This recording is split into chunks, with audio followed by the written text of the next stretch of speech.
Before ABBA became one of the most legendary pop groups in history, Benny Andersson was simply a boy enchanted by melody. He did not grow up dreaming of stadium lights or screaming fans. He grew up surrounded by Swedish folk music, classical harmonies, and the sound of church organs. These early influences quietly shaped everything he would later create. Long before the world learned to sing along to Dancing Queen, Benny had developed a deep musical compass rooted not in trends but in emotion, structure, and timeless sound. His creative partnership with Björn Ulvaeus became the engine that drove ABBA forward. The arrangement between them was almost perfectly balanced. Benny crafted the chords, the harmonic tension, and the feeling, while Björn sculpted the words and the story. Together, they built songs that sounded deceptively simple on the surface, but carried enormous emotional weight underneath. Benny did not just write music, he sculpted it, shaping every note with the intention of producing something honest rather than merely polished. In the studio, Benny was relentless. He would spend entire days refining a single harmony, not in pursuit of technical perfection, but in search of emotional truth. Stories circulated among those who worked with him of Benny replaying the same short section again and again, not because something was wrong, but because it had not yet said what he needed it to say. Every song was a message, even when listeners never fully decoded it. He pushed early technology in service of that message: synthesizers, multi-track recordings, cinematic layers of sound, building what would later be recognized as a blueprint for modern pop production. While other bands relied on simple formulas, ABBA's records felt like experiences, dense with instrumentation and feeling. What most people never noticed was how deliberately Benny used silence as a musical tool. He knew when to hold back, when to let a melody breathe, when a space in the music could say more than a note ever could. That restraint gave ABBA's songs a quality that felt genuinely human. He was not showing off. He was guiding the listener, building a kind of trust through the rise and fall of sound. It is one reason the music still resonates decades later. Yet, despite being the foundation upon which everything was built, Benny rarely stood in the light. In every photo shoot and headline, the cameras gravitated toward Agnetha and Frida. Their beauty, their fashion, their personal lives. Benny and Björn were quietly labeled the men behind the music, a designation that carried a subtle diminishment neither man had invited. Benny was once described as the cold brain of the group, smart but distant, technical rather than emotional.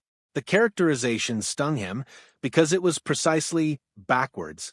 He was pouring his soul into those songs. He was expressing pain and longing and love through every chord progression. The world called it catchy pop. Benny knew it was something more, and the gap between what he contributed and what was acknowledged became a silent wound that deepened over the years. He has since admitted that he used to read reviews, hoping someone would notice the architecture of his songs, the emotional risks he took, the way he embedded sadness into joyful melodies to create a contrast listeners could feel, but rarely name. Most critics missed it entirely. They praised the singers, credited the voices, and treated the music as a backdrop rather than the central intelligence it actually was. Benny's resentment was never directed at his bandmates. It was directed at the story the world told about ABBA, a story that left the most essential chapter unread. His relationship with Frida added another layer of complexity to an already complicated life inside the band. Their connection did not begin with romance in any conventional sense. It began with music. Late nights in the studio blurred the boundary between professional closeness and something deeper. They found in each other a shared language at a time when words fell short.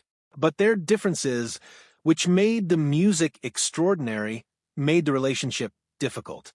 Frida felt emotions loudly and needed them to be met with equal presence. Benny processed everything in silence, retreating into composition when life felt too messy to confront directly. He has acknowledged in interviews that he was far more emotionally available in the studio than he ever was at home. He poured his truest feelings into lyrics and chord progressions, then shut down when the music stopped.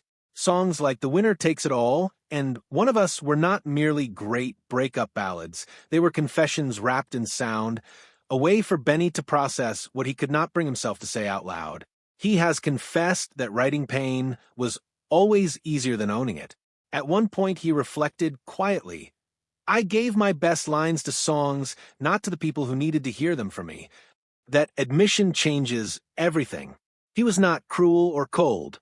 He was afraid. Music gave him a safer place to feel than the real world ever did, and in retreating behind it, he missed chances to truly show up for the people who mattered most.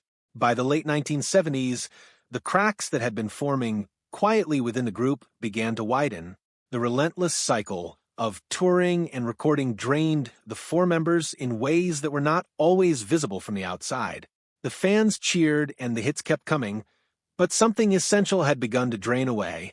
Benny remembers a specific realization. Not a fight, not a confrontation, but a moment when he understood that the music no longer felt true. The spark that had animated the early songs had faded. What they were creating no longer resonated with him from inside. He has admitted that guilt and duty, not passion, kept him in the band during its final years. He stayed because he felt responsible for the success that had been built, because he did not want to let anyone down. But the creative joy that had once driven everything was gone. He had become trapped in obligation rather than inspiration, and the difference was immense. The end, when it came, arrived not with drama or ceremony, but with a slow, quiet fade. There were no grand farewells, no final conversations as a group. There was simply a gradual realization that it was over and then silence. Benny has reflected that it took him nearly another decade to understand how deeply the collapse had affected him. He had not moved on. He had only stopped moving. Looking back now, he describes ABBA's dissolution not as a scandal or a breakdown, but as a creative death, the natural conclusion of a process that had been exhausting everyone for years.